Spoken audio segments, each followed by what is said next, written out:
ఇటీవల RTA అశ్వరావుపేటలో RTA కార్యాలయం అధికారులు ఎవరూ ఉండలేదు. దానివలన సుమారుగా దమ్మపేట, అశ్వరావుపేట మండలాల్లో సుమారు 1,00,000 మంది ప్రజానికం ఉన్నటువంటి ఈ జనాభా మరి గతంలోనైతే సత్తుపల్లిలో ఉండేది, కొంచెం కోతవేటు దూరంలోనే ఉండేది కనుక అక్కడికి వెళ్ళి చేయించుకునేవాళ్ళు. రిజిస్ట్రేషన్లు కానీ వెహికల్ ఏ మార్పులు ఉన్నా కానీ కొత్త రిజిస్ట్రేషన్లు చేయించుకోవడం కానీ. ఇప్పుడు అది గతంలో జిల్లాల విభజన ఎప్పుడైతే జరిగిందో అప్పుడు కొత్తగూడానికి మార్చారు.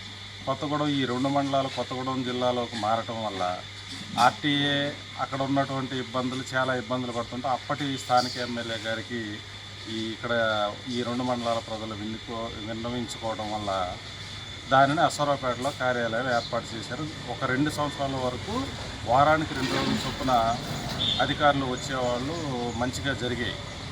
ఇటీవల కాలంలోనైతే అసలు అధికారులు రావడం మానేశారు. దరఖాస్తులు విపరీతంగా ఉంటున్నాయి. వీళ్ళు జనాలు ఇక్కడ ఈ 2 మండలాల్లో ఉన్నటువంటి 1,00,000 మంది మరి వారి వాహనాలు ఏవైతే 2 వీలర్స్, 3 వీలర్స్, 4 వీలర్స్ ఇంకా అదనపు వీలర్స్ బళ్ళోళ్ళందరూ కూడా మరి సత్తుపల్లిలో ఉంటే దగ్గరగా ఉండేది, అప్పుడు బాగానే ఉండేది. ఇప్పుడు కొత్తగూడెం వెళ్ళాల్సిన పరిస్థితి దాపురించింది. చాలా ఇబ్బంది పడుతున్నారు జనాలు. ప్రస్తుతానికి ఇక్కడ ఉన్నటువంటి ఆఫీసును కూడా తెరిచే నాదుడే లేదు. చాలా ఇబ్బందులు పడుతున్నారు కనుక ఇప్పుడున్నటువంటి స్థానిక ఎమ్మెల్యే గారు అలాగే అధికారులు చొరవ చూపి మళ్ళీ యథావిధంగా అశ్వరావుపేట ఆర్టీఏ కార్యాలయం సిబ్బందిని ఏర్పాటు చేయించి ప్రజలకు అందుబాటులో తేవాలని మనస్ఫూర్తిగా కోరుకుంటున్నాం. ఖచ్చితంగా జరుగుతుందని చెప్పి నమ్ముతున్నాం. నా పేరు జలిపల్లి శ్రీరామూర్తి. అశ్వరావుపేట మండల మాజీ ఎంపీపీగా చేశాను మేము గతంలో అశ్వరావుపేట మండలంలోనూ అశ్వరావుపేట ప్రజల కోరిక మేరకు వారు పడుతున్న ఇబ్బందులు మేము ప్రత్యక్షంగా చూసుకుంటూ వారికి ఇక్కడ ఆర్టీఓ ఆఫీస్ కావాలంటే ఆయాల మా యొక్క శాసనసభ్యులైన శ్రీ మత్స్య నాగేశ్వరరావు గారితో వారితో మేము మాట్లాడి వారిని తీసుకుని మేము ఆ రోజు ఉన్న శ్రీ రవాణా శాఖ మార్చులు పోవాడ అజయ్ కుమార్ గారితో మాట్లాడి అప్పటికప్పుడే మేము ఇక్కడ శాంక్షన్ చేయించి వారానికి 2 రోజులు కానీ 3 రోజులు కానీ ఆఫీసు నడిచేట్టుగా తీసుకురావడం జరిగింది. ఆ యొక్క ఆఫీసును కూడా ఆ రోజున ఆఫీసు లేదంటే పాత ఎండిఓ ఆఫీసులో ఒక రూము శుభ్రంగా ఖాళీ చేయించి దాన్ని నీట్గా సున్నాల గిన్నాలు కూడా చేయించి అప్పటికప్పుడే పోవాడ అజయ్ కుమార్ గారితో ఓపెన్ చేయించడం కూడా జరిగింది. అటువంటి యొక్క ఆఫీసులు ఈ రోజున ఎంత అధ్వానంగా ఉందంటే వారానికి 3 సార్లు 2 సార్లు కాదు, కనీసం నెలకోసారి కూడా తీసే పరిస్థితుల్లో లేరు. ఎక్కడి నుంచో దూర ప్రాంతాలకు వెళ్ళి వారు ఇబ్బంది పడాల్సి వస్తుంది. ఎక్కడి నుంచి కొత్తగూడెం వెళ్ళాలంటే 100 నుంచి 120 కిలోమీటర్లు వెళ్ళి అక్కడ స్లాట్ బుక్ చేసుకుని మళ్ళా తర్వాత వెళ్ళి రిజిస్ట్రేషన్ చేయించుకోవాలి. అంత ఇబ్బందికరమైన రోజులు మళ్ళా కూడా వస్తాయని మేము అనుకోలేదు. మార్పు కావాలన్నారు. ఇదేనేమో మార్పు, ఎందుకంటే వచ్చి కూడా తీసుకెళ్ళిపోవడమే మార్పేమో. పాత రోజులు కావాలని తీసుకొచ్చినట్టు ఉంది ఈ గవర్నమెంటు. ఇది కరెక్టోదే కాదు. ప్రజల ఇబ్బందిని మనం గమనించి ప్రజలకు ఏం కావాలో వాళ్ళకి అది చేయాలి కానీ ఇలాగా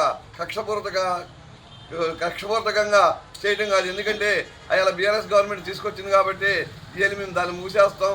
మళ్ళా అప్పుడే మేము ఏదైనా తీసుకురావాలి కానీ మీరెవరు తీసుకురావడం అనే ఒక సదుద్దేశంతో వాళ్ళు ఉన్నట్టుగా అనిపిస్తుంది. ఆ ప్రజలకు ఉపయోగపడే పనులు చేయాలి కానీ ఇలా ప్రజలను ఇబ్బంది పెట్టే పనులు మటుకి చేయకూడదని మేము కోరుకుంటున్నాము. ఈ రోజున ఇక్కడి నుంచి ఆడవాళ్ళు కానీ మగవాళ్ళు కానీ వెళ్ళాలంటే కొత్తగూడెం ఎంత ఇబ్బందికరమైందో ప్రజలందరికీ కూడా తెలుసు. వెంటనే స్థానిక నాయకులు కానీ అలాగే ఎమ్మెల్యే గారు కానీ పూనుకుని ఎంబడే ఇక్కడ ఆఫీసు ఓపెన్ చేసి వారానికి 2 రోజులు 3 రోజులు ఆఫీసులు తీసుకురావాలని ఇక్కడ ప్రజలకు సేవ చేయాలని మేము కోరుతున్నాం. నా పేరు మోటూరు మోహన్, అశ్వరావుపేట.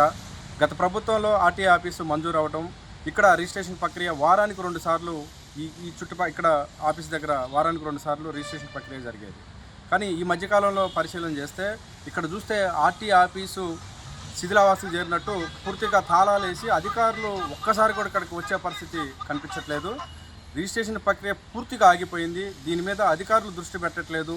స్థానికంగా ఉన్నటువంటి పెద్దలు కూడా దీని మీద దృష్టి పెట్టాలి. ఇక్కడ మనం చూస్తున్నాం అసలు ఎటువంటి రిజిస్ట్రేషన్ ప్రక్రియ అయితే జరగట్లేదు. దీనివల్ల ఏదైతే కొత్తగా వెహికల్స్ కొనుక్కున్న వాళ్ళు కానీ రిజిస్ట్రేషన్ చేయించుకోవాలనుకున్న వాళ్ళు ఈ చుట్టుపక్కల ఉన్నటువంటి మండలాల్లో ఉన్నటువంటి ఎవరైతే ఉన్నారో వాళ్ళంతా కూడా చాలా ఇబ్బందులు పడే పరిస్థితికి వచ్చింది.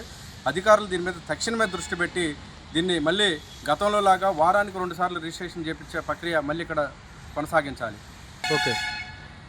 గతంలో ఇక్కడ నుంచి కొత్తగూడెం వెళ్ళి రిజిస్ట్రేషన్ చేయించుకోవాలంటే సుమారు 80-90 కిలోమీటర్లు ఉంటుంది. ఒక రోజంతా కూడా టైం పట్టేది. దాన్ని దృష్టిలో పెట్టుకునే గత ప్రభుత్వం ఆర్టీఏ ఆఫీస్ ఇక్కడ మంజూరు చేయటం, ఇక్కడ లోకల్గా అశ్వరావుపేట, దమ్మపేట మండలాల వారు ఇక్కడ దగ్గర ఉండి చేయించుకోవడానికి చాలా వెసులుబాటు, చాలా చక్కగా ఉండేది. కానీ మళ్ళీ గతంలాగే ఇప్పుడు కూడా మళ్ళీ 90 కిలోమీటర్లు వెళ్ళి రిజిస్ట్రేషన్ చేయించుకోవాల్సి వస్తుంది. దీనివల్ల వాహనదారులు చాలా ఇబ్బందులు పడుతున్నారు. ప్రభుత్వం దీనిపైన వెంటనే